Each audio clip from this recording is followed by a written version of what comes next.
Buenos días. Quiero dar la bienvenida a todos ustedes y dar las gracias por su presencia, especialmente a los estudiantes, tanto de pregrado como de posgrado que están presentes acá, de profesores del sistema escolar, y adelantarme a algo que tengo que decir al final, pero me salto ya el protocolo, que hoy día es el inicio de un trabajo con el sociólogo François Dubé, pero que continúa tanto mañana como el jueves en esta misma universidad, pero en otros auditorios que serán comunicados oportunamente. Ya le dije al profesor, no es posible hacer una presentación en el sentido estricto de la palabra, simplemente voy a hacer una motivación. Bueno, François Dubé es un sociólogo que pone en marcha una sociología que podríamos definir como metadisciplinaria, en el sentido de que lo social no es simplemente un objeto de estudio, ni menos un contenido que esté ya determinado, sea en sus estructuras o en sus finalidades. François Dubé no pretende hacer un ismo, ni menos una ideología. Los conflictos sociales y de las instituciones requieren realizar un ejercicio, y la palabra ejercicio aquí es con mayúscula, de interpretaciones y de comprensión. A su vez, la comprensión no significa una simple adecuación intelectual de una inteligencia que pudiera definir ese contenido. En rigor, más radicalmente, no hay contenidos, hay interpretaciones, que es necesario elucidar desde la experiencia. La experiencia no es igual o reducible a un hecho empírico, cuantificable. La sociología de Dubé es una hermenéutica, o sea, una lectura, y por ende lo opuesto a una sociología de la medida. Doy un ejemplo. Un estudio realizado en esta misma universidad pretendía establecer una correlación directa entre talla y peso con los resultados de la prueba estandarizada SIMSE. Mientras a un nivel explicativo se afirmaba en esta investigación que no había causalidad, de todas formas, la medida era lo decisivo para obtener conclusiones, por decirlo menos, complejas y un poco que asustaban,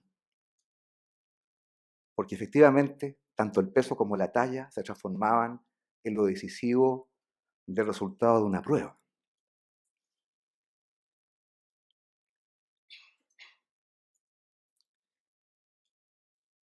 Dubé, si mirara estos mismos datos, evidentemente que leería de una manera muy distinta estas cifras. Hay una dimensión subjetiva que parece escaparse a cualquier medida posible, a cualquier estadística, por más estricta que se pudiera hacer, o más técnicamente consistente. Y aquí viene lo interesante, que me parece que pudiera ser un elemento que los estudiantes, especialmente el programa de doctorado, debieran tomar en cuenta. En esta sociología se elabora una descripción de los fenómenos sociales, pero que al mismo tiempo son sus argumentos. En otras palabras, las razones, entre comillas, son los puntos de vista olvidados del método cuantitativo o incluso cualitativo, sea este positivista o constructivista. La complejidad, por ejemplo, del declive de las instituciones educativas dice relación con la representación simbólica del espacio escolar, del sentido de lo que se enseña y sobre todo de la promesa que la escuela hoy día no cumple. Monsieur Dubé, agradecemos su presencia entre nosotros, agradecemos su reconceptualización de la experiencia escolar, que nos ha permitido a varios de los que estamos acá presentes reformular nuestras hipótesis y metodologías de trabajo. Gracias sobre todo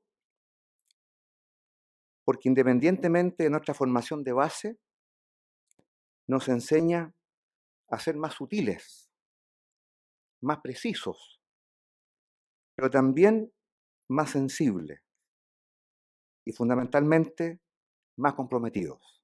Muchas gracias.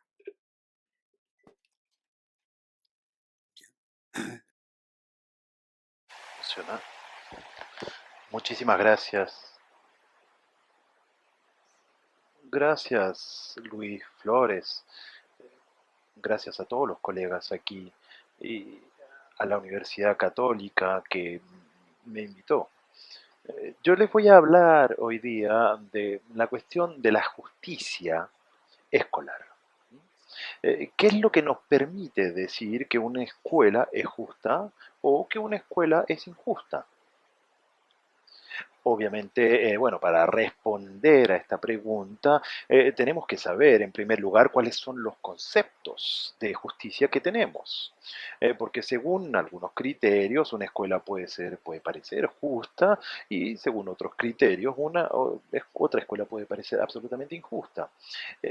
Por eso quiero consagrar un poco de tiempo para hablar de conceptos de la justicia escolar, porque a menudo, muy a menudo, no se piensa demasiado a menudo se considera que las desigualdades escolares son por definición injustas. Bueno, hay que saber que en el nombre de qué concepto de la justicia pueden parecer justas o injustas. Si observamos la historia de la escuela durante 2 siglos, los 2 últimos siglos pasados, podemos decir rápidamente que entre el siglo XIX y el 1960, la concepción de la justicia escolar que dominaba era la igualdad de acceso. Se consideraba que la escuela era justa a partir del momento en que todos los niños podían ir a la escuela elemental. De hecho, el padre de la sociología francesa, Durkheim, no habla nunca de desigualdad escolar, porque va, para él es obvio que la escuela es justa, que la escuela justa, perdón, es la escuela en la cual todos los alumnos pueden ir. Cuando en el tiempo del antiguo régimen solo una pequeña minoría de niños podía ir efectivamente a la escuela. Esta concepción de la igualdad de acceso a la escuela se apoyaba sobre una formidable confianza en la educación. De hecho, es una educación es una confianza que se ha perdido, ¿eh? Lo señalo. Era la idea que la educación iba a emancipar, que la educación iba a hacer a la gente más libre, que la educación iba a elevar el nivel intelectual y moral de los individuos.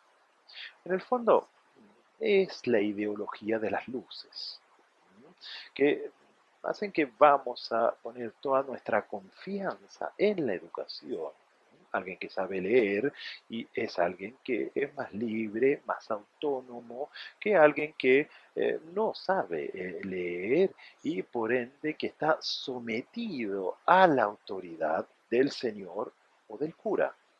Si sabe leer solo.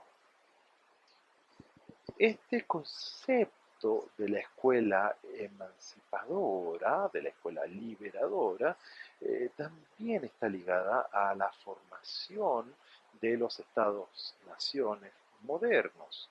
Eh, la escuela va a tener que crear una cultura nacional, una lengua nacional, una historia nacional, y en todos los países en el siglo XIX hasta la mitad del siglo XX, se insiste sobre la escritura, la lectura, la historia, para que todos los ciudadanos puedan compartir un imaginario nacional.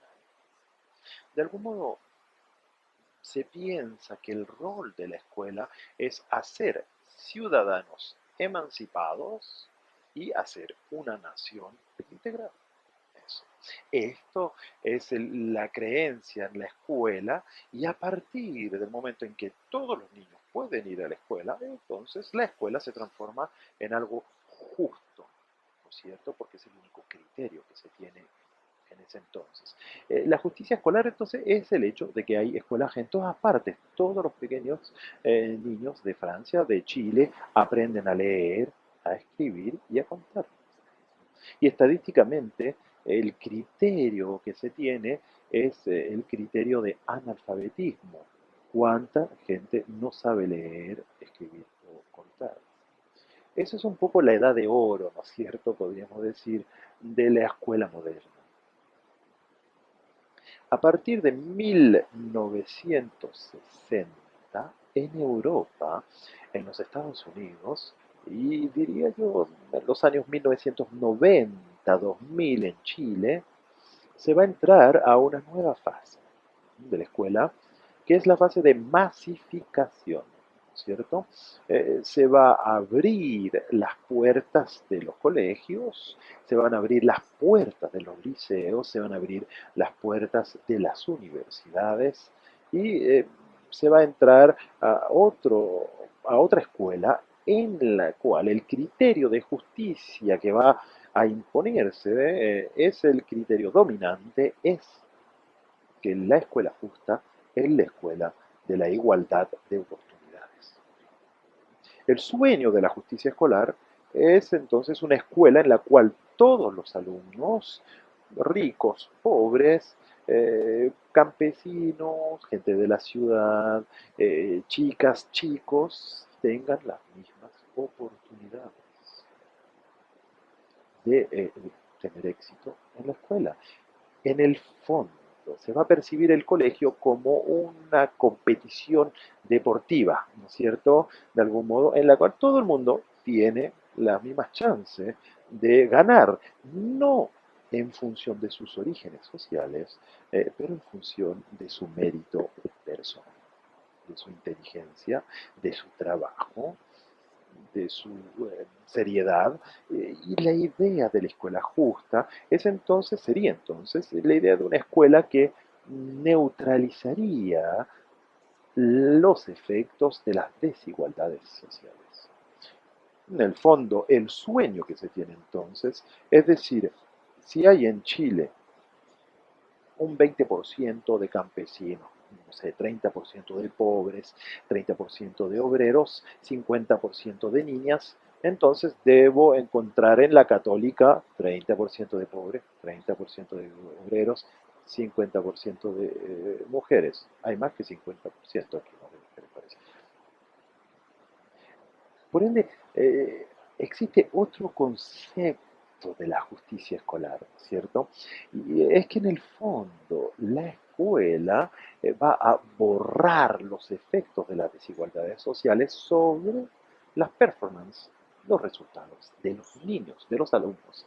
Para los que estudiaron un poco de sociología, nosotros sabemos que la sociología moderna de la educación aparece en los Estados Unidos, en Inglaterra y en Francia, con James Coleman en los Estados Unidos, Basil Bernstein en Inglaterra y Pierre Bourdieu en Francia, para decir, la escuela no es la escuela de la igualdad de oportunidades. O sea, incluso en estos países donde el acceso al colegio no depende del dinero, en Francia el acceso a la escuela no depende del dinero, se va a observar en todas partes que no hay igualdad de oportunidades. O sea que los niños de las categorías favorecidas tienen mejores resultados escolares que los niños de las categorías desfavorecidas. Pero este modelo se mantiene como un modelo hegemónico. Este concepto de justicia se mantiene como un concepto hegemónico. Todos los ministros de la educación dicen todos que quieren desarrollar la igualdad de oportunidades. Todos, los de derecha, los de izquierda. Todos los sindicatos de profesor, los sindicatos dicen que quieren desarrollar la oportunidad el desarrollo de las oportunidades. Los movimientos como los pingüinos acá, del liceo o de estudiantes, quieren desarrollar la igualdad de oportunidades. Por ende, hoy en día es como el alfa y el omega de nuestro concepto de la justicia escolar. Este concepto no es, en principio, rechazable, ¿no es cierto? Porque apunta a producir desigualdades justas en el fondo, ¿me entienden? Ese es el truco de la igualdad de oportunidades. Es decir, finalmente, las desigualdades sociales son injustas, las desigualdades escolares son justas, a partir del momento que ya no tienen influencia de las desigualdades sociales. ¿Está claro o no? Eh, es un concepto deportivo, finalmente, de la igualdad de oportunidades. Las desigualdades escolares son justas si no son influenciadas por las desigualdades sociales. Y este modelo hoy en día es el modelo hegemónico. Todas las estadísticas trabajan sobre ese modelo. Y si yo quiero criticar la escuela chilena, yo digo que no hay suficientemente pobres en la Universidad Católica, por ejemplo. Se puede hacer de manera muy rápida para hacer una crítica en el nombre de la igualdad de oportunidades. Entonces, este modelo que no se puede refutar en principio, ¿no es cierto? Incluso es la consecuencia de las sociedades democráticas, o sea, de las sociedades que afirman que todos los hombres y las mujeres nacen libres y en igualdad. Si somos al inicio libres e iguales, las únicas desigualdades justas son aquellas que tienen que ver con nuestro mérito, a nuestro valor personal. Bueno, este modelo yo lo critico. En todo caso, como para que me entiendan, yo adhiero a este modelo, pero no creo que sea el modelo único de la justicia escolar. ¿Por qué? En primer lugar, observamos en diferentes lugares del mundo, en muchos, en casi todos los lugares del mundo, que no funciona. Los sociólogos mostraron y siguen mostrando que si usted tiene padres que estudiaron, si tienen libros en casa, sus resultados escolares son en promedio mejores que si sus padres no tienen libros en casa y si no hay cultura escolar en la familia, ¿me entienden? Es un asunto ya entendido. Bourdieu ganó, Bernstein venció, Coleman venció y los sociólogos están perdiendo un poco de tiempo, no se lo escondo, cuando rehacen la misma encuesta que va a nuevamente mostrar lo mismo. Ya llevan 60 años que sabemos que no funciona. Obviamente no es tan simple, ¿no es cierto? No es tan sencillo por dos razones. Mientras más desigual es una sociedad socialmente, más desigualdades escolares hay. Pero incluso en las sociedades socialmente igualitarias hay desigualdades escolares que son determinadas por el origen sociocultural, etcétera. también hay cosas interesantes, particularmente por qué las chicas tienen más éxito siempre que los chicos en la escuela. Bueno, estamos en el Día de la Mujer, las mujeres tienen más éxito en la escuela, pero cuando dejan la escuela les va peor que a los hombres. Es un modelo que no funciona, no funciona. ¿Ok? Es un ideal que se mantiene como ideal. Segunda crítica. Este modelo supone que la escuela sea neutra, que la escuela sea como un árbitro de tenis, perfectamente neutro, pero la escuela no puede ser perfectamente neutra, porque los docentes tienen una cultura, los profesores también tienen orígenes sociales, los profesores también tienen preferencias culturales, y voy a añadir que los profesores también tienen hijos. Y que cuando se trata de sus hijos, ya no son tan favorables a la igualdad de oportunidades. Tercera crítica, se trata de un modelo cruel para los individuos, porque a partir del momento en que estamos en la igualdad de oportunidades, uno debe su éxito a su propia persona. Yo tuve éxito en el colegio gracias a mí, y las élites están muy orgullosas de tener éxito y de haber tenido éxito en la escuela gracias a eso. Pero para que los vencedores estén orgullosos de su éxito, entonces los vencidos deben ser responsables de sus fracasos. En un modelo como este, eh, hice muchas encuestas en esto. Los alumnos que tienen un fracaso dicen yo fracasé porque es culpa mía, porque no soy lo suficientemente trabajador ni inteligente. Y la prueba es que tengo camaradas que han tenido éxito. Lo que va a desarrollar actitudes de agresividad, de pérdida de confianza en cuanto a la escuela. Eh, si quieren, la igualdad de oportunidades meritocrática es un modelo deportivo y como en el deporte el vencedor debe su éxito a su propia persona, pero el vencido debe su fracaso también a su propia persona. Y es un modelo que es duro para los individuos, no hay consuelo, no hay consuelo. Mientras más se va hacia la igualdad de oportunidades, menos consuelo hay. Tercero, Tercera o cuarta crítica. La igualdad de oportunidades justifica las desigualdades a partir del momento en que las desigualdades son justas. En el modelo de la igualdad de oportunidades, si la competencia escolar fue justa, es justo que los vencedores de esta competencia tengan todos los beneficios, porque merecen su victoria. Y es justo que los vencidos en esta competencia escolar no tengan nada, porque merecen su fracaso. Estamos hablando de un modelo, ¿no es cierto?, que tiene una cierta dureza, ¿no es cierto?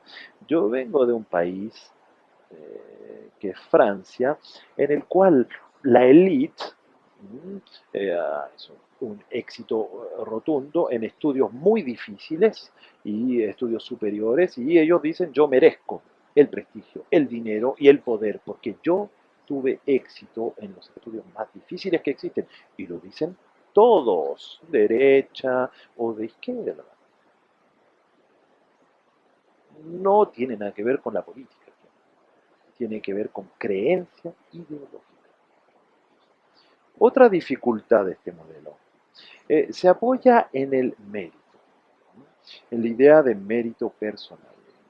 Pero la idea de mérito personal es una ficción. Uno merece su mérito, uno merece ser inteligente, uno merece ser serio. No sabemos, no sabemos. Exactamente como en el deporte. Hay gente que heredó algunas cualidades. son altos, son rápidos, no tienen ningún mérito en ser grandes, altos y rápidos, y ganan mucho dinero gracias a eso. Por ende, es bastante complejo decir que uno merece su merecido, ¿entiendes? Sin hablar del hecho de que en la escuela se da el monopolio de la definición del mérito. Por ejemplo, es un mérito escolar que ser bueno en matemáticas.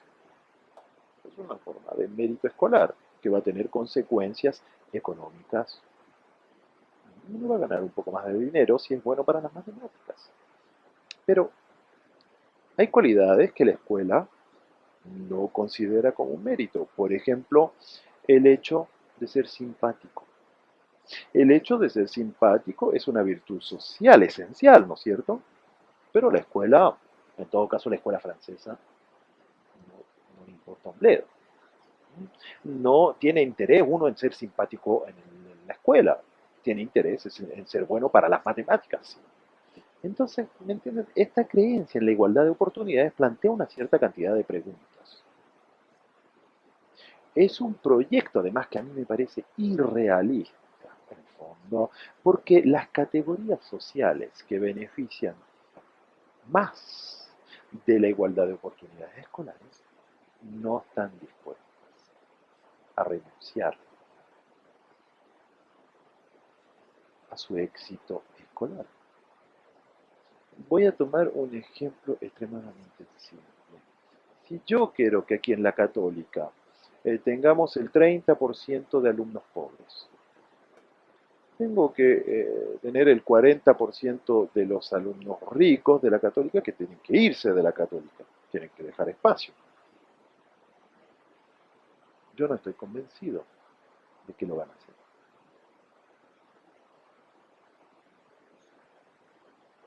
O crean otra universidad prestigiosa al lado, o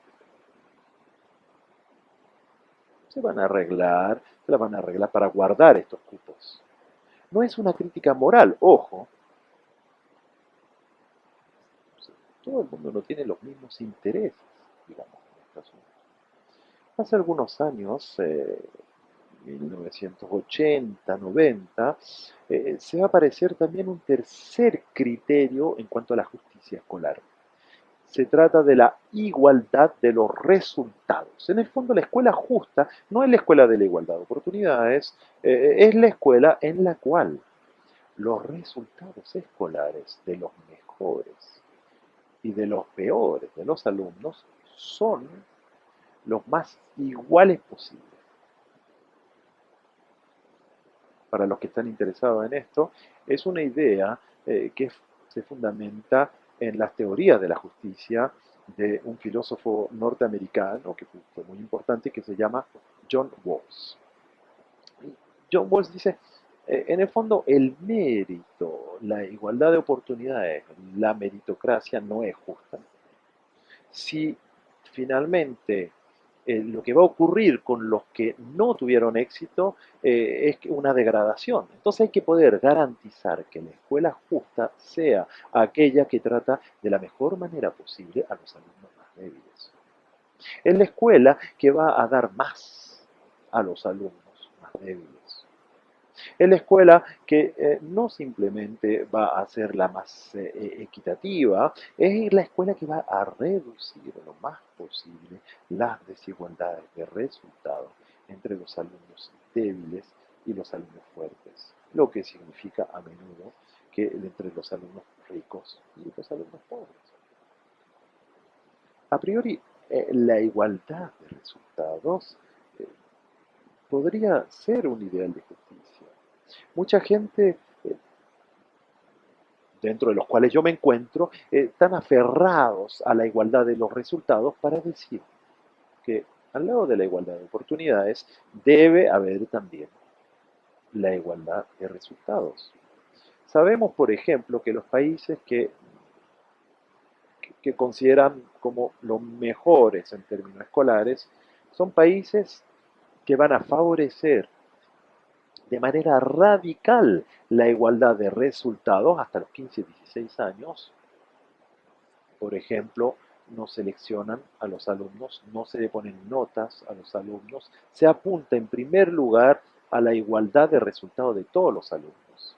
Y se dice que luego, eh, cuando tengan todos la igualdad de resultados, entonces se puede pasar a la etapa de igualdad de oportunidades. En una primera etapa, en el fondo, igualdad de resultados.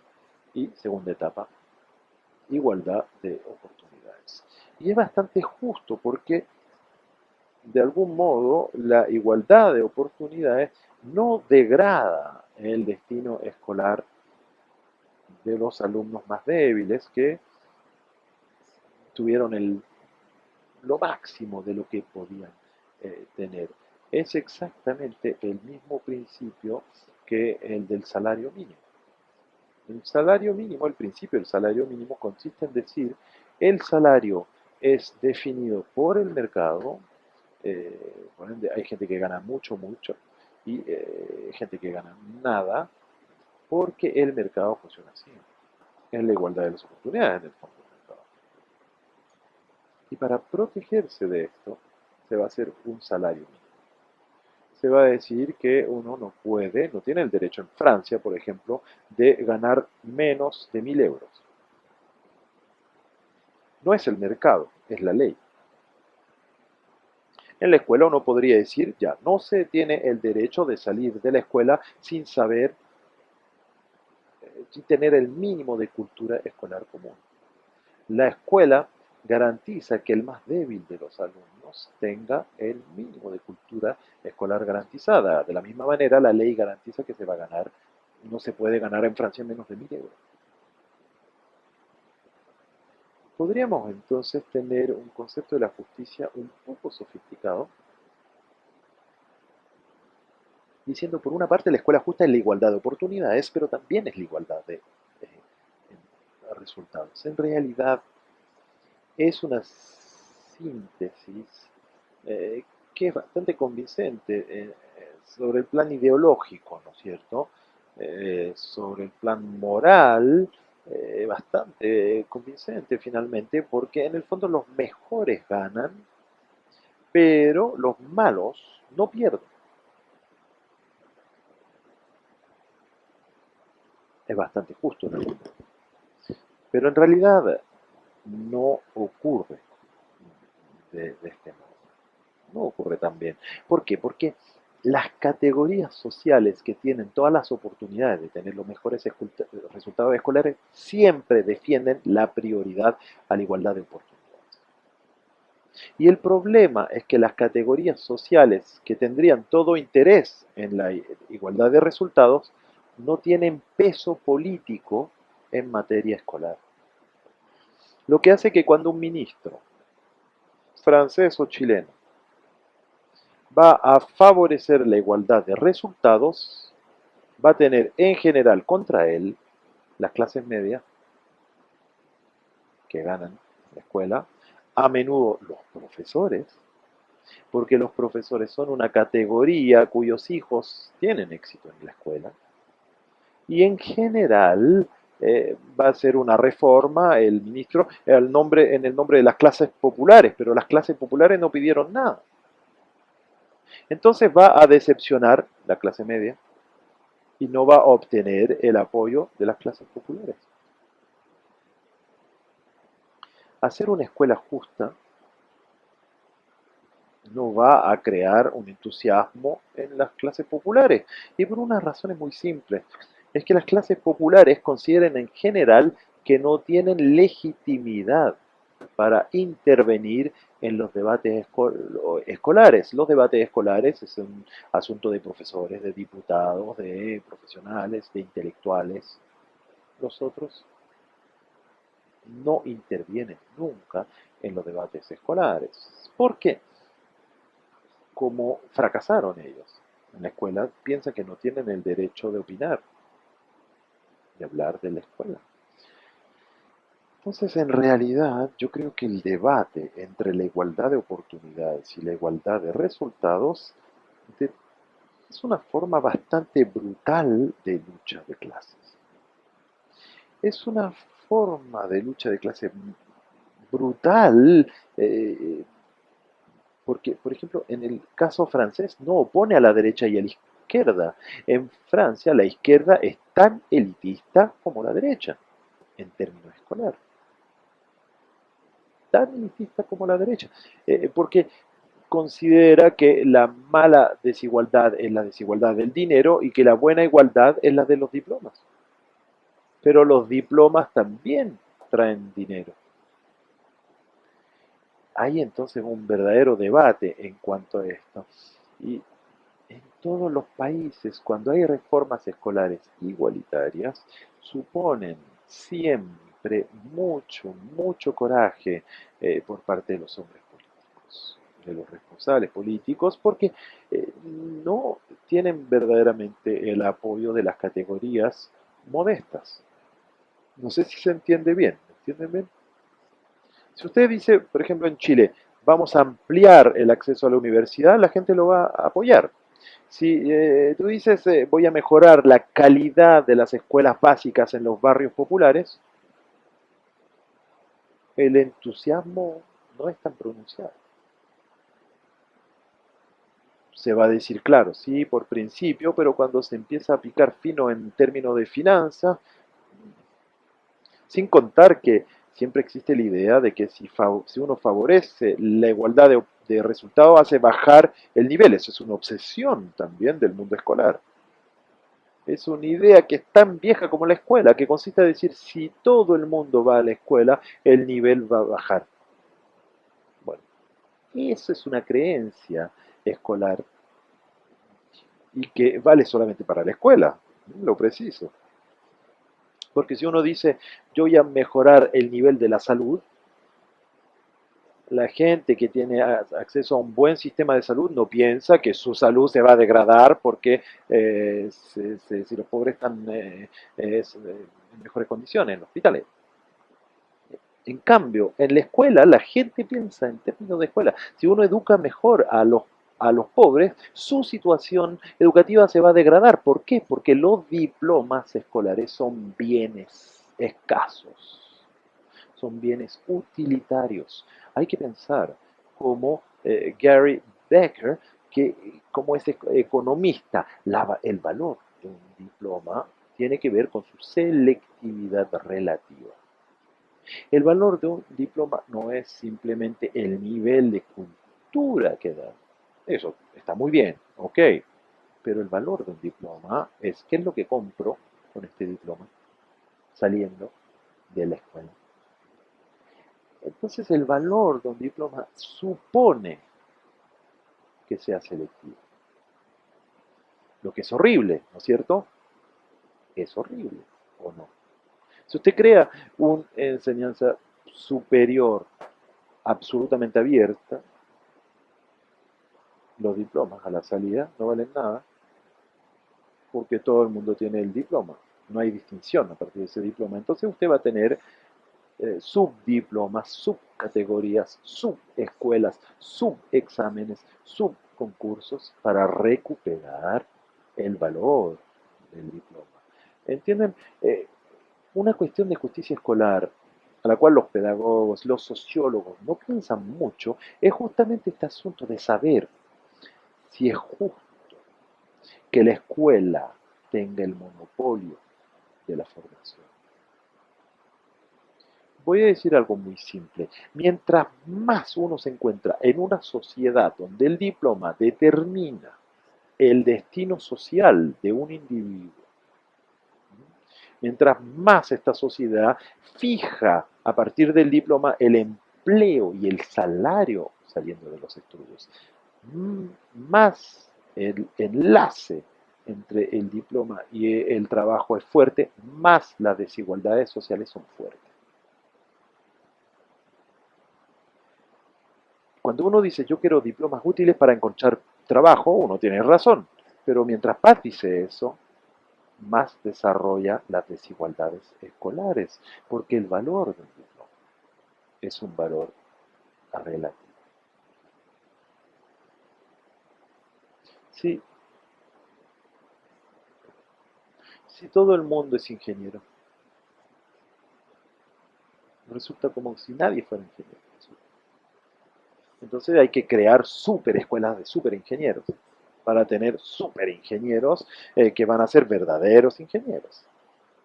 De hecho, cuando uno toma el avión, está muy contento que sean reales ingenieros los que fabricaron el avión, ¿no es cierto? Crea confianza, ¿no es cierto? Un poco de confianza, un mínimo de confianza. Por ende, una pregunta que uno se podría plantear hoy en día, ¿es justo que la escuela tenga el monopolio de la calificación de los individuos? Voy a tomar un contraejemplo. Es el ejemplo alemán, que es bastante interesante. Los alemanes tienen una doble tradición. Por una parte, una tradición escolar bastante elitista, con concursos para entrar en el gimnasio, por ejemplo, que favorecen ampliamente la clase dirigente, ¿no es cierto? Porque hay que estudiar latino, matemática, todas esas cosas que se enseñan más bien en la familia que en la escuela. Entonces tienen un sistema ahí que es bastante tradicionalmente, digamos, elitista, pero hay otra tradición en Alemania. Es entregarle la formación profesionales a los sindicatos y a las empresas. Por ende, los que fracasaron en el sistema escolar van a tener una segunda oportunidad en el sistema de formación profesional, que no es un sistema escolar, es un sistema que desarrolla la formación en las empresas, con los sindicatos, con los emprendedores, etcétera, con los empresarios. Lo que hace que la escuela alemana reproduce fuertemente las desigualdades sociales, no es una escuela de oportunidades, de igualdad de oportunidades, pero a la vez los que fracasaron en la escuela tienen mucho más éxito que en un país como Francia, porque cuando uno fracasó en la escuela uno es considerado más o menos como nulo. Moral. Es bastante interesante. Los ingenieros alemanes tienen menos salarios que los ingenieros franceses, son menos pagados, pero los obreros alemanes ganan más que los obreros franceses. Estoy hablando de hace 20 años cuando hacíamos comparaciones internacionales. Se dan cuenta que es un poco más complejo que lo que se dice a menudo, porque está la igualdad de acceso, la igualdad de oportunidades, muy bien, la igualdad de los resultados, muy bien, pero, y bueno, conflictos entre estos conceptos de la justicia, pero además debemos recordar que la sociedad está dentro de la sociedad. La escuela no es una isla desierta de justicia en un mundo social, está incluida, está dentro de la sociedad. De hecho, a mí me gusta decirle en Francia a los profesores, ojo, ustedes son pagados. Es un pequeño detalle. Son pagados por los impuestos, por lo que compromete responsabilidades en la sociedad. Entonces, si uno quiere pensar seriamente sobre las desigualdades, sobre la justicia de los sistemas escolares, uno se da cuenta rápidamente que tenemos varias aristas o conceptos de las justicias que todas son aceptables y más o menos conflictivas también. A menudo, de hecho, uno se va a dar cuenta que la herramienta que uno construye para medir las desigualdades escolares es una herramienta que es una teoría de la justicia en sí. Un ejemplo, si yo mido el porcentaje de pobres en las mejores instituciones escolares, mi modelo de justicia es la igualdad de oportunidades. Ok. Si yo mido el nivel en matemática de todos los niños a los 15 años, repartiendo entre los mejores y los peores, mi modelo de justicia no es la igualdad de oportunidades, es la igualdad de resultados. Incluso, yo lo siento, se parece un poco complejo todo esto, pero podemos tener escuelas que tienen buenos resultados en términos de igualdad de oportunidades y malos resultados en términos de igualdad de resultados, ¿me entienden? O escuelas que tienen buenos resultados en términos de igualdad de resultados y muy malos resultados en términos de igualdad de oportunidades. Si yo cambio la herramienta, se dan cuenta que ya no veo del mismo modo. Y si introduzco un tercer criterio, que es, ¿qué hago una vez que tengo un diploma saliendo? Introduzco entonces otros criterios de justicia. Por ende hay una gran diferencia o distancia entre los eslogans, viva la igualdad de oportunidades, viva la escuela común, etcétera, etcétera, y lo que uno hace cuando investiga, cuando mide lo que ve, y uno se da cuenta que no es tan sencillo. Les voy a dar un ejemplo. Es una caricatura un poco, ¿no? Pero Brasil conoció hace muy poco una explosión escolar, tremenda explosión escolar. Miles de universidades se crearon. En términos de igualdad de oportunidades de acceder a la universidad es formidable, fantástico. En términos de igualdad de resultados es catastrófico, porque uno se da cuenta que hay universidades que están haciendo alfabetización, están enseñando a leer y a escribir en la universidad. ¿Se dan cuenta? Leer y escribir. Y otras universidades que son hiper selectivas. Entonces, igualdad de oportunidad de acceder a la universidad, sí, igualdad de resultado, miente, nada.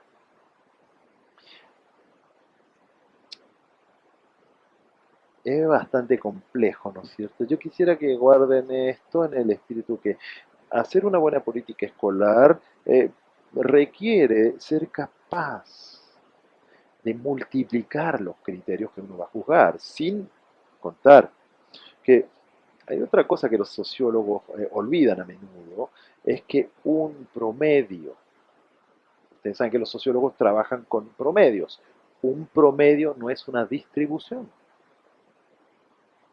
Voy a dar un ejemplo para que me entiendan bien. Yo puedo decir, los niños de ejecutivos, no sé, por ejemplo, de la dehesa del barrio alto, los niños de ejecutivos se sacan un 6,5 en matemático. Los niños de barrios populares tienen un 5. Eso no significa que todos los niños de ejecutivos tienen esas notas. Y no significa que todos los niños de los barrios populares tienen ese 5, por ejemplo. Hay muchos niños de barrio popular que tienen más de 5 de promedio y muchos niños de barrio alto que tienen menos de 6,5. Ese es un problema real, porque un docente, un profesor en el aula no ve promedios, solo ve distribuciones y recupera desigualdades que los sociólogos ignoran. No sé si me entienden. Por ejemplo, yo puedo decir en esta sala, las chicas en promedio tienen mejores resultados que los chicos. Bueno, pero no se excluye que los mejores alumnos de este curso de esta sala sean chicos y que los peores sean chicas.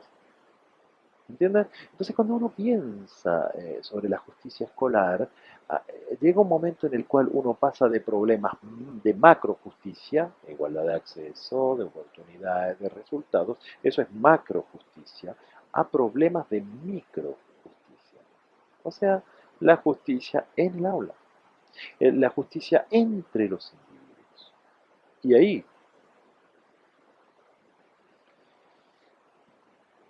también la escuela debe poder permitir una distribución. No hay que encerrar a la gente, y eso todos los profesores lo saben.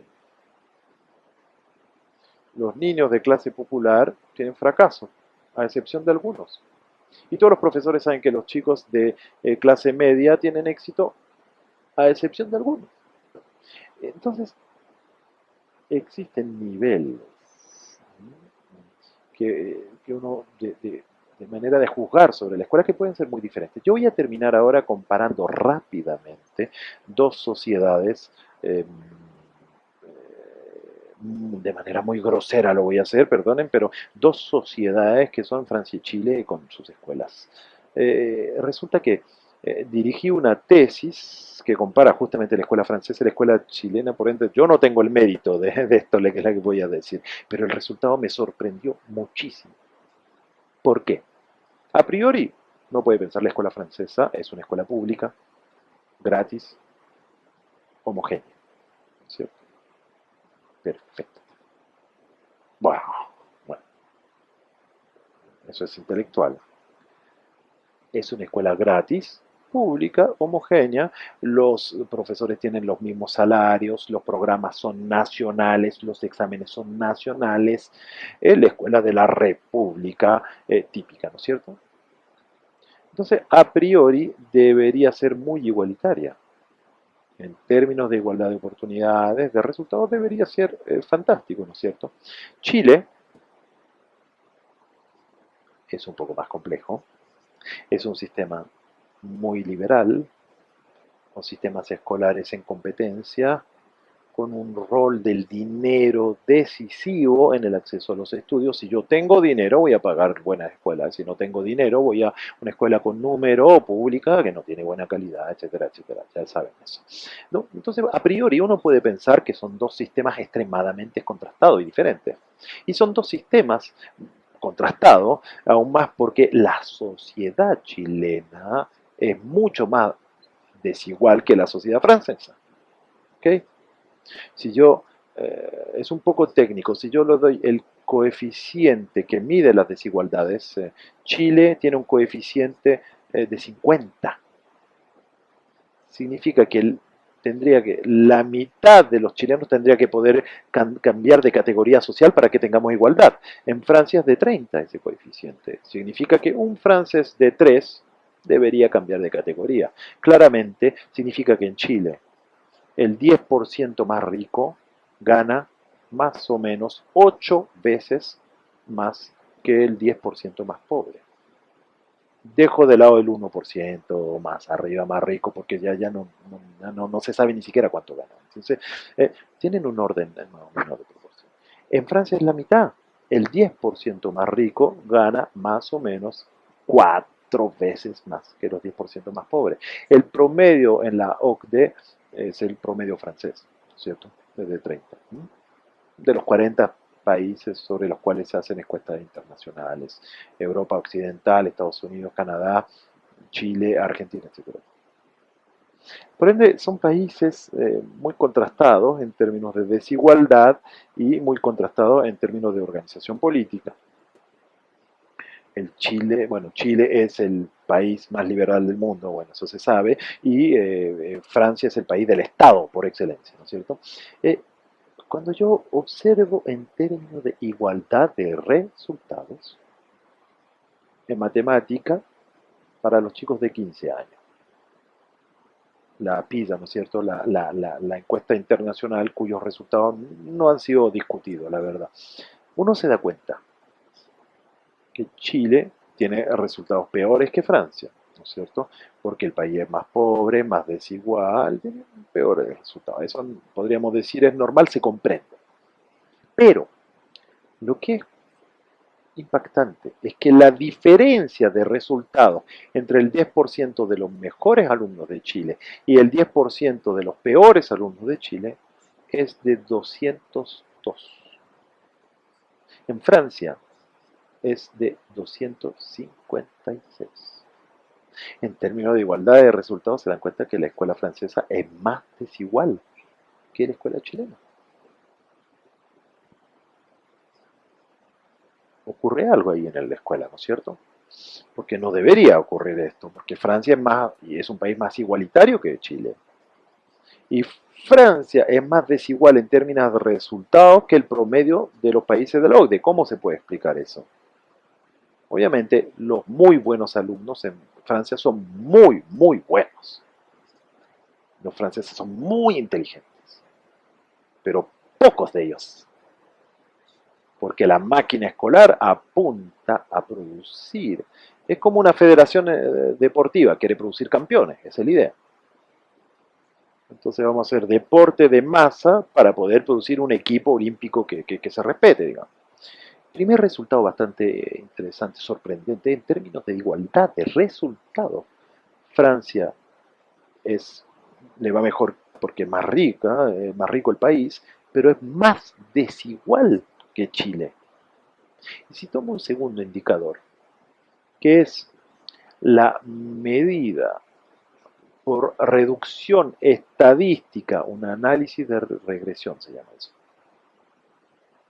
No es muy complejo estadísticamente, pero que va a explicar la parte del origen social sobre los resultados de los alumnos. ¿En qué medida el origen social es determinado por el resultado de los alumnos? Por ende, es la medida de la igualdad de oportunidades, ¿no es cierto? O sea, si estamos a cero, quiere decir que estamos en la igualdad pura de oportunidades. Si el porcentaje es de 100, quiere decir que no hay ninguna oportunidad de ninguna igualdad de oportunidades. En Chile, la tasa de variación que va a explicar los resultados escolares por el origen social es de 23.1, 23%. En Francia es de 22.5, casi igual. Es un enigma.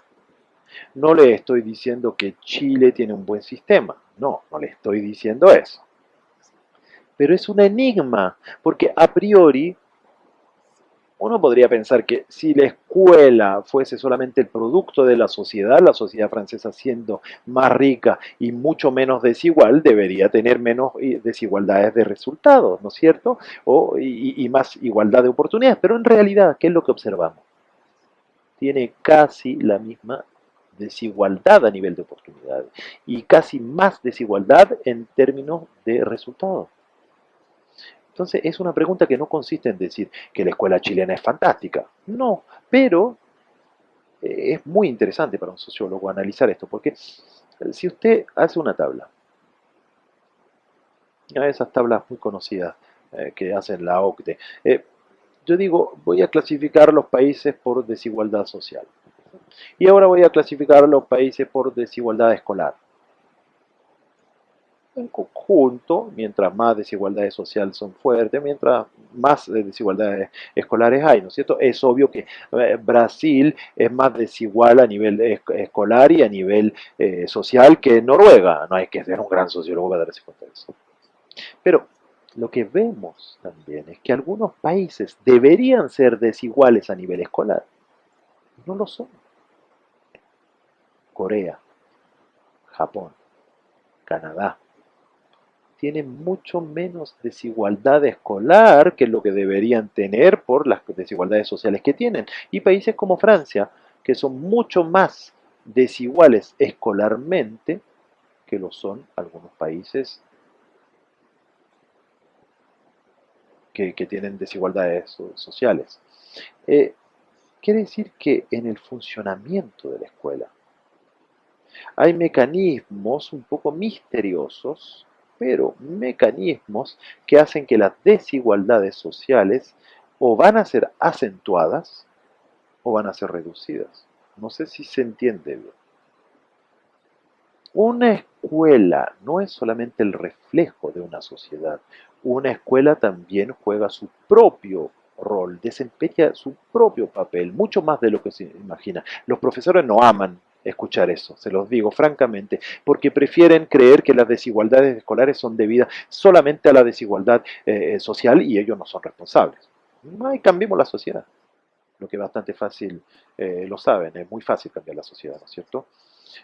Y además no necesitamos hacer reformas escolares. Entonces, bueno, así dice los profesores, hagan la revolución, pero no toquen la escuela, por favor. Ese es el modelo, más o menos. Pero si uno dice sí se pueden hacer cosas en la escuela, es una idea que es mucho menos popular, entiéndanlo, ¿no es cierto? Porque va a obligarnos a cambiar algunas prácticas. ¿Y qué debemos? La explicación es bastante simple. Para explicar las desigualdades escolares en Chile, para lo esencial. Existe una transferencia casi directa de las desigualdades sociales sobre las desigualdades escolares. De algún modo, es la estructura social la que va a determinar directamente las desigualdades escolares. Lo que todos los chilenos normalmente civilizados saben. Están las buenas escuelas de los barrios ricos y caras y los malos colegios con número y gratis y eso explica muy bien lo que se observa. La pregunta es, ¿qué pasa con los franceses? Los franceses tienen las mismas escuelas, todos los mismos profesores gratis, etcétera, los mismos programas. Y ahí tienen otro modelo que hacen que es el mecanismo de cómo se juzga a nivel escolar que va a producir las desigualdades. Dicho de otro modo, en Chile se registran las desigualdades sociales en la escuela, en Francia se producen finalmente juicios puramente escolares, pero que en realidad reflejan las desigualdades sociales de inicio. Parece sutil, ¿eh? Y por eso, de hecho, Francia produjo a Bourdieu, podría decir, porque es la única idea de Bourdieu interesante. Ah, bueno, yo sé que tuvo varias, pero es la gran idea de Bourdieu. De algún modo, si usted neutraliza las desigualdades sociales y si usted hace el juego de manera plena, digamos, plena de la diferencia escolar, van a tener finalmente el mismo resultado, pero con la convicción que es la igualdad de oportunidades meritocrática, que no es la sociedad. Entonces tenemos esta paradoja, de algún modo en Francia, de profesores que son políticamente muy de izquierda y escolarmente muy conservadores. Y no es contradictorio en Francia, porque de algún modo es en el funcionamiento mismo de la escuela. Y cuando se le pregunta a los jóvenes chilenos en estas encuestas de 18 años en los liceos, ¿cuál es la causa de las desigualdades escolares? Todos dicen desigualdades sociales. Y cuando se le pregunta a los jóvenes franceses lo mismo, encuesta, las desigualdades escolares se deben a los profes. Son los profes. Ellos acusan a los profes y tienen razón. Tienen razón, porque es en el juicio escolar, en el meollo de ese juicio, que se producen las desigualdades. Bueno, lo que estoy diciendo no comprueba nada.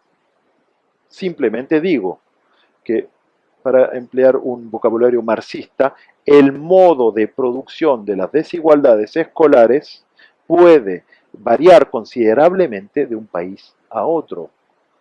Y no es el simple reflejo de las desigualdades sociales. Por ende, se dan cuenta que la cuestión de la justicia en un sistema escolar es un poco más complejo que uno lo cree, de lo que uno cree. Porque, de algún modo, los jóvenes chilenos piensan que una reforma de estructura del sistema va a crear igualdad. Los jóvenes franceses piensan que lo que hay que reformar es la pedagogía, no es la estructura, porque es en la pedagogía que hay que reformar. Yo tengo nietas en la escuela, tienen 10 años. Todos los días reciben notas entre 0 y 20 allá en Francia, las notan entre 0 y 20.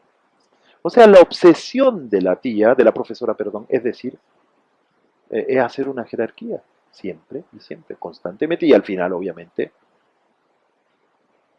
se crean grandes desigualdades escolares. Por ende, los alumnos chilenos encuentran que la sociedad chilena no es simpática, pero los profesores sí son simpáticos. Los jóvenes franceses piensan que la sociedad francesa es simpática, pero que los profesores no son para nada simpáticos, porque no es la misma manera de producir las desigualdades. Por ende, se dan cuenta que, tomo ese ejemplo, yo sé que es muy caricatural, ¿no es cierto? Pero cuando uno juzga de la equidad de un sistema escolar, uno se enfrenta, a priori uno puede tener ideas muy simples, pero mientras más avanza en la definición del problema, más uno se da cuenta uno que los problemas son bastante complejos y muchas veces contradictorios. No se puede ganar en todas las tablas. No se puede ganar teniendo la escuela la más eficiente y la más equitativa. Es bastante complejo. Por ende, Yo creo que tendríamos todo interés en tener un poco de sabiduría y de medida. Voy a terminar ahora simplemente diciendo lo siguiente. Hoy en día la sociología, en cuanto a la cuestión de las desigualdades, esa es una cuestión hegemónica. Yo creo que el 98% de los sociólogos están trabajando sobre desigualdad escolar. Cómo vamos a organizar la escuela para que sea más eficiente, cómo formar a los docentes para que sean más equitativos, etcétera, etcétera, etcétera. Estamos encarcelados en esta pregunta, que es una pregunta esencial, pero creo que estamos olvidando otra cosa. La cuestión de la justicia no es la única pregunta que se le puede plantear a la escuela. A la escuela se le podría plantear otra pregunta, que es la pregunta en el lenguaje filosófico se llama la cuestión del bien. No simplemente saber si la escuela es justa, podríamos preguntarnos si la escuela es buena, si produce una experiencia escolar positiva, si hace que la gente sea más inteligente, si hace que los alumnos sean más solidarios, si hace que los alumnos sean más críticos, y esas cuestiones han prácticamente desaparecido de la sociología. A mí me impacta muchísimo porque siempre se llega a la misma pregunta de la igualdad. Pero la cuestión de la igualdad es fundamental, pero no es la única pregunta que se puede plantear en cuanto a la escuela. ¿Quién quisiera de una escuela perfectamente justa en la cual se le pega a los alumnos? ¿En la cual se tortura a los alumnos? Podríamos hacerlo. La escuela la más equitativa en el planeta es Japón. Es extremadamente eficiente y es extremadamente equitativa, con una tasa de suicidio de alumnos también extremadamente elevado. No es un detalle, ¿no es cierto? Todos admiramos en América Latina la escuela cubana y es, por supuesto, tiene excelentes resultados y gran igualdad, no se puede negar. Es un agente real de producción de pensamiento democrático, eso nadie lo niega. Entonces, en el fondo la cuestión en cuanto a la calidad educativa de la escuela también debe plantearse eh, para no mantenerse únicamente concentrado en la idea de que las desigualdades escolares son la totalidad de los problemas de la escuela. Bueno, yo creo que fui un poco largo, lo siento mucho, me extendí un poco, pero estoy seguro que la traducción fue excelente, entonces me van a poder hacer todas las preguntas y las consultas que quieran.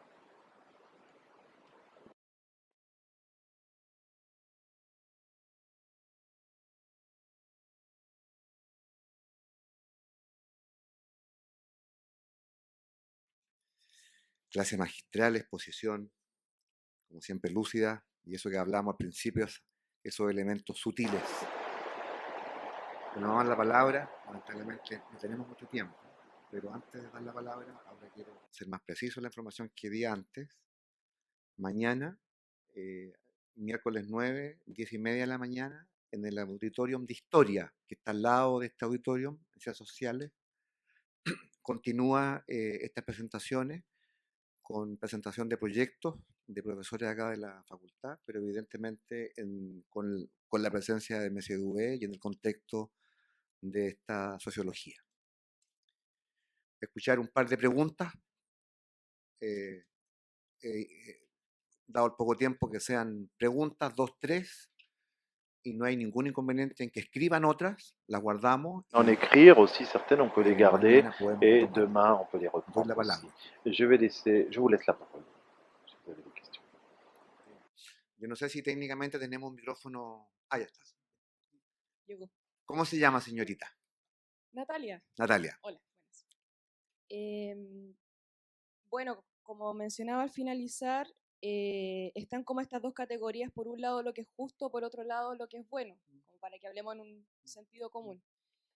Em, y que dentro de esto de ser justo ha ido transitando a través de estos distintos modelos, más o menos el relato sobre lo que es la justicia dentro de las comunidades escolares. Aquí en Latinoamérica en particular, a partir de los años 90, viene un proceso que se ha solido denominar como la profundización de las democracias, que tiene que ver con entender la democracia no solo como un régimen, como se impuso, por decirlo así, sino también como el acto de buscar cada vez una mayor participación de personas sin diploma, sin certificación, sin cartón, a la luz de comprender que no solamente hay un conocimiento o un saber, sino que hay una diversidad y de que se favorece o se busca que sea la diversidad la que participe a la hora de tomar decisiones, ya sea en la salud, ya sea en la educación. Entonces desde ahí nace una inquietud que es, podría decirse como la justicia buscada desde el incremento de la participación de las personas en la decisión al interior de la escuela, que es una pregunta que se abre a propósito de, pero no remitida a los temas de interculturalidad y discapacidad, que esto de, bueno, si vamos a ser exitosos y una igualdad de resultados, ¿qué es lo que determina que un resultado sea más interesante que el otro? Esto de buscar la matemática pero no el ser simpático. Y sobre todo en el tema de interculturalidad, ahí hay un conflicto importante de quién decide qué es relevante atender dentro de una escuela o no. Es una pregunta un poco amplia, ojalá me vaya siguiendo. Muy bien. Pero es esto de si esto ya se está abordando desde algún tipo de pensamiento, de reflexión, de crítica, que esto de más allá de los resultados, preguntarse por la justicia respecto a quienes participan en la decisión de lo que se enseña y es relevante al interior de una escuela. Gracias. A ver si tenemos ahí Entonces, inmediatamente otra pregunta. Pregunta que el profesor pueda on va faire une autre question retomar pour que le professeur puisse reprendre des... el conjunto de otra inquietud.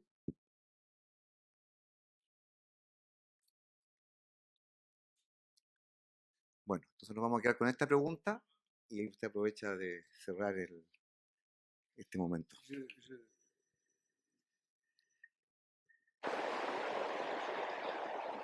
Yo creo que voy a decir unas tonteras ahora. Pero me impacta, bueno, vengo a Chile, hace años que vengo a Chile, mucho, mucho. La primera vez que vine a Chile fue en tiempos muy difíciles, vine el año 85, el año 86 y 87 y trabajé en poblaciones aquí en Chile. Y el imaginario nacional político chileno es un imaginario de clase, era un imaginario de clase. Se pensaba las desigualdades de clase, los ricos, los pobres, los obreros, los burgueses. Cuando vuelvo a Chile, después de 30 años, vuelvo regularmente, este imaginario se debilitó bastante. Estamos en un imaginario mapuche. No, no es una broma. Hemos cambiado aquí, han cambiado el concepto de la cuestión social.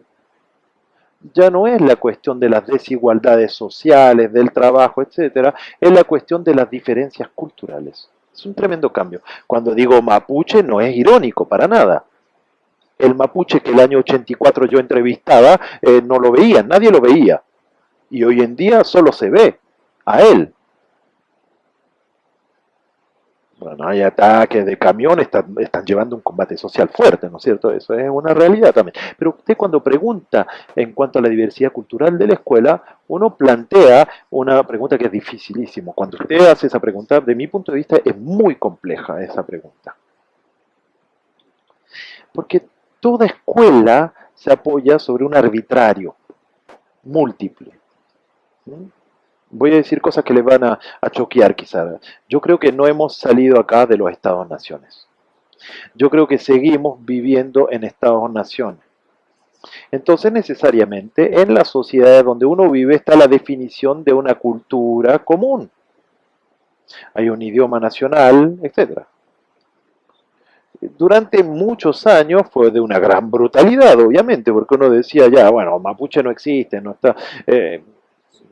obviamente, pero la vocación de la escuela era crear algo común, crear algo en común. Hoy en día estamos enfrentados a la diversidad de las culturas, es bastante complejo, ¿no es cierto? Aparte de los eslogans, ¿no es cierto? Pero en la escuela debemos tener una parte de diversidad, pero lo fundamental es tener un zócalo común. Y si yo me intereso a la democracia, yo trabajo muchísimo en eso, el verdadero problema, perdonen, es una respuesta un poco filosófica, pero la dificultad, creo yo, ¿por qué es tan difícil reconocer la diversidad cultural? Es porque tenemos cada vez más dificultades en saber lo que tenemos en común. Me voy a explicar. Reconocer la diversidad de los otros es fácil cuando uno sabe lo que tenemos en común con esos otros. Si yo pierdo la idea de que tengo algo en común con los otros, el reconocimiento de la diversidad es imposible. Es una amenaza y es catastrófico. Por eso, quisiera que me entiendan bien. Yo quiero decir que hoy en día, por ejemplo, estamos enfrentados en Europa a la diversidad de las religiones. ¿No? La diversidad de las religiones, para reconocerla, incluso en la escuela, supone que digamos primero lo que tenemos en común, a pesar de la diversidad de las religiones. Por ende, hay que tener mucho cuidado. Es un verdadero problema. La vocación de la escuela es crear, es aceptar las diversidades, obviamente, pero es reconocer en primer lugar lo que tenemos en común culturalmente. Por eso que no hay que hacer una escuela de niños, una escuela de pobre, una escuela de rico, una escuela de hombre, una escuela católica, una escuela no católica, una escuela mapuche, una escuela no sé qué, de los conquistadores, de los descendientes de los conquistadores, no sé. Hay que hacer algo que tenga que ver con una misma escuela. Yo insisto sobre ese punto. Yo les aseguro que cuando uno viene de Europa, ¡ah! Es algo frío. Nosotros estamos con atentados, con populismo, con racismo. Está difícil. No es un problema literario hoy día para los europeos. Segunda cosa que tampoco no se puede arreglar así nomás, es que una escuela decide de lo que tiene valor para ser enseñado, ¿no es cierto? Y si la escuela fue creada, es porque hubo un acuerdo cultural para decir la ciencia es mejor que la magia, la razón es mejor que la razón, la literatura es mejor que no sé qué. Eso es arbitrario cultural, estamos de acuerdo, pero es bastante difícil. Uno puede, disculpen que les diga esto, pero uno puede desconstruir el arbitrario cultural para estar en la moda. Decir, sí, bueno, podría ser de otro modo, ok. Pero cuando voy al hospital, yo estoy muy favorable al arbitrario cultural, fíjense. Yo estoy muy favorable a que la ciencia sea mejor que la magia. Cuando yo voy al hospital. Cuando yo hago estudio jurídico, estoy muy favorable a que el derecho sea mejor que la costumbre. No sé si me entienden, o que la venganza. Hoy en día hay una crisis de la cultura escolar en todas partes en el mundo, no simplemente en Chile, no simplemente en Europa, en Estados Unidos, no, porque estos grandes modelos culturales ya no se cree en ellos. Ya no se cree mucho en que la ciencia es superior, ya no se cree tanto en la jerarquía de las grandes culturas y las pequeñas culturas. Pero el hecho que ya no se crea tanto en eso nos obliga a replantearnos el problema y a no hacer como si el problema no existiría. Yo, en todo caso, en ese plan me van a encontrar quizás un poco viejo, pero cuando mis estudiantes me dicen, todo se vale, o cuando mis estudiantes me dice, mis ideas valen las suyas porque yo soy sincero, me ha pasado. Tengo malestar. Yo pienso que mis ideas son mejores porque son más racionales. Y por eso está la universidad.